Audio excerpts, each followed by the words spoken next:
हर कहानी जन्म से शुरू नहीं होती। कुछ कहानियां एक सवाल से शुरू होती है। यह कहानी भी एक पवित्र आत्मा के पुत्र से और उनके संदेश से शुरू होती है। नाजरेत एक छोटा सा कस्बा था, ना कोई राजमहल ना कोई वैभव। यही रहती थी मरियम, एक साधारण शांत धार्मिक युवती। मरियम नाजरेत के एक साधारण परिवार में रहती थी। ना कोई शक्ति, ना कोई पहचान, ना कोई अलग स्थान। उसकी जिंदगी का रास्ता पहले से यह तय था। सगाई हो चुकी थी, शादी होने वाली थी और फिर एक सामान्य जीवन। सोचिए, जिस जिंदगी में सब कुछ तय होता हो, वही अचानक एक ऐसी बात सामने आई जिसका कोई सीधा जवाब ना हो। मरियम को पता चलता है कि वो गर्भवती है और यही से कहानी धीरे धीरे नहीं, एक झटके में बदलती है। रुकिए, मरियम डरती नहीं है, वो भागती नहीं, वो पहला सवाल पूछती है, ये हुआ कैसे? क्योंकि वो जानती थी सवाल का जवाब सिर्फ उसी की जिंदगी नहीं, पूरे समाज की सोच बदल देगा।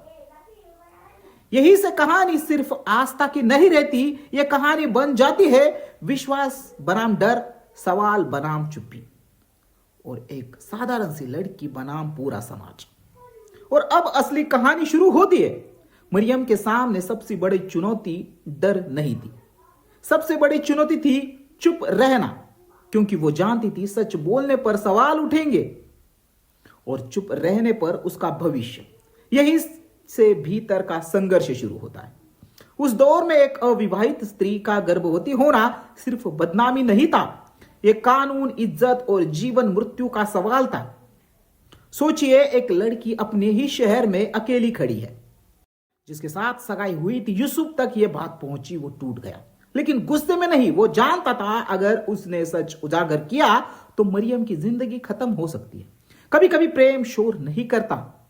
यूसुफ चुपचाप पीछे हटने का फैसला करता है ताकि मरियम सुरक्षित रहे। लेकिन उसी समय उसे भी एक संकेत मिलता है, और यही से कहानी सिर्फ इंसानों की नहीं रहती। अब सवाल आता है, मरियम या यूसुफ का नहीं था। सवाल था, क्या वो उस बात पर भरोसा करे को दिव्य दूत से मिले थे जो समझ से बाहर है। यही से कहानी मोड़ लेती है। डर पीछे हटता है, विश्वास आगे होता है। उसी समय एक सरकारी आदेश आता है, हर व्यक्ति को अपने मूल नगर में नाम लिखवाना था।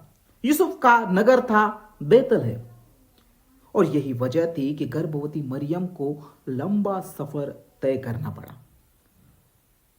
यूसुफ ने दिव्य संदेश मान लिया और मरियम को अपने साथ ले लिया। सोचिए, पथरीले रास्ते, लंबा सफर, कोई आराम नहीं। मरियम चुप थी लेकिन कमजोर नहीं। हर कदम उसे उस जगह की ओर ले जा रहा था जहां कहानी पूरी बदलने वाली थी। बेतलहम पहुंचे, शहर भरा हुआ था, समय भारी, दरवाजे बंद थे, गर्भवती स्त्री के लिए कोई जगह नहीं।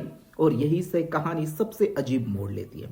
आखिरकार एक अस्तबल मिला जहां जानवर रहते थे, जहां कोई शोर नहीं था, जहां कोई दिखावा नहीं था। सोचिए, एक महान कहानी सबसे साधारण जगह पर जन्म लेने वाली थी। शांति, कोई महल नहीं, कोई दीप नहीं, कोई घोषणा नहीं, बस एक मां, एक पिता और एक जन्म। इतिहास ने शोर नहीं किया, सबसे पहले राजाओं को नहीं बताया, सबसे पहले खबर पहुंची चरवाहों तक, जो समाज में सबसे नीचे माने जाते हैं। यही से कहानी उल्टी दिशा में चलती है।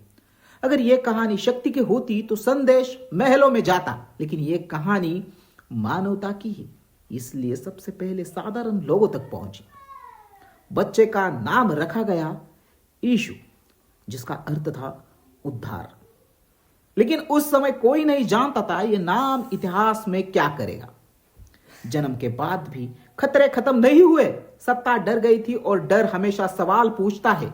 और यही से एक और यात्रा शुरू होती है। सोचिए, क्या एक कहानी चमत्कार की है या विश्वास, साहस और सही समय पर सही निर्णय की?